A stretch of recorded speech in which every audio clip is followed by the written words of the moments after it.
24 करोड़ में बिके स्टार्क का 7 करोड़ रखेगा हिंदुस्तान। धोनी, विराट और बुमराह से भी कम पैसा आएगा हाथ। जितनी महंगी होगी विदेशी खिलाड़ियों की कमाई, उतनी अच्छी होगी आपके बच्चों की पढ़ाई। कनेक्शन गजब है।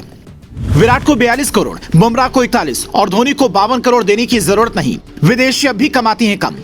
आईपीएल की नीलामी ने ऑस्ट्रेलियाई खिलाड़ी मिचेल स्टार्क को 24 करोड़ 75 लाख में शाहरुख खान की टीम ने खरीदा तो हंगामा खड़ा हो गया। आकाश चोपड़ा कहने लगे, इस हिसाब से तो विराट को 42 करोड़, बुमराह को 41 करोड़ और धोनी को 52 करोड़ मिलना चाहिए। लेकिन हमने जब गणित लगाया तो पता चला कि स्टार्क 24 करोड़ में बिककर भी धोनी, विराट और बुमराह की बराबरी नहीं कर पाएंगे। वो कैसे, इसे समझने के लिए अगले 60 सेकंड का गणित बिल्कुल ध्यान से आपको सुनना होगा। जो लोग कह रहे थे कि मिचेल स्टार्क को एक गेंद डालने के 4 लाख रुपए मिलेंगे, कोलकाता नाइट राइडर्स का 1 ओवर डालेंगे तो 24 लाख कमाएंगे, उनका गणित भी ये सुनकर खराब हो जाएगा कि स्टार्क को मिलने वाली 24 करोड़ में से 7 करोड़ हिंदुस्तान रख लेगा, और वो भी कर्जा लेकर नहीं बल्कि हक से, क्योंकि विदेशी खिलाड़ियों की बोली जितनी महंगी होगी उसका एक हिस्सा भारत की शिक्षा पर खर्च होगा, यानी खिलाड़ियों की कमाई पर एजुकेशन सेस लगेगा। ये करार पहले ही हो चुका है। इसके अलावा आता है टीडीएस और सरचार्ज। तो पूरा गणित अब ऐसे समझिए, 24.75 करोड़ में से 20% टीडीएस कटेगा, जो स्पोर्ट्स कोटे के लिए लागू होता है, यानी करीब 4.95 करोड़ रुपए। अब इससे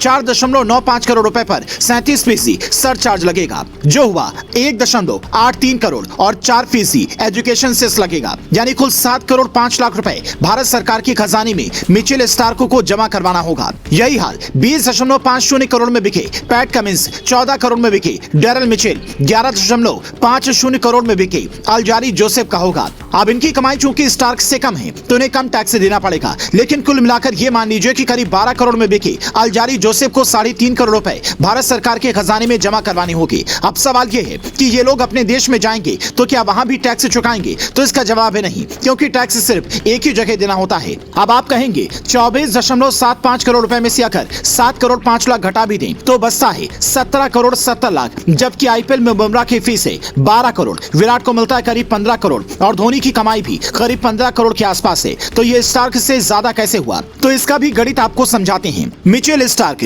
जब से इतने महंगे बिके हैं, हर फ्रेंचाइजी पर एक दबाव बढ़ गया है कि भारतीय खिलाड़ियों की फीस में वो बढ़ोतरी करें। हर साल टीम मैनेजमेंट इस पर विचार करती है। साल 2008 से 2010 तक धोनी की सैलरी 6 करोड़ रुपए थी, जो बढ़कर 15 करोड़ तक पहुंची है, लेकिन फिर उन्हें पिछले सीजन में 12 करोड़ में रिटेन किया गया। अगर कप्तानों के लिहाज से देखें तो केएल राहुल सबसे महंगे कप्तान हैं, जिन्हें 17 करोड़ रुपए मिलते हैं, जबकि रोहित शर्मा को 16 करोड़ रुपए मिलते हैं। वो अलग बात है कि इस बार उनसे कप्तानी छीन ली गई। हालांकि हार्दिक के खेलने पर अभी सस्पेंस है, उनकी चोट ठीक नहीं हुई तो रोहित ही कप्तानी करेंगे। तो ऐसे में आप ये मानकर चलिए कि अगर इस बार फैंस के दबाव में धोनी, विराट और बुमराह समेत कई दिग्गज खिलाड़ियों की सैलरी अगर बढ़ती है तो फिर वो मिचेल स्टार्क से ज्यादा कमा लेंगे, क्योंकि इन्हें अपनी कमाई पर सिर्फ 10% टीडीएस देना होगा। तो क्या आप भी चाहते हैं कि इस बार आपके फेवरेट खिलाड़ी की फीस बढ़ाई जाए, ताकि उन्हें ये फील ना हो कि विदेशियों को ज्यादा पैसा मिलता है और मुझे कम? अगर हाँ तो कमेंट कर बताएं। साथ ही ये भी लिखें कि किस खिलाड़ी को कितनी फीस मिलनी चाहिए, और इस स्टोरी को इतना शेयर कीजिए कि हर फ्रेंचाइजी मालिक तक ये पहुंचे और देश के दिग्गज स्टार जो अलग अलग फ्रेंचाइजियों के मालिक हैं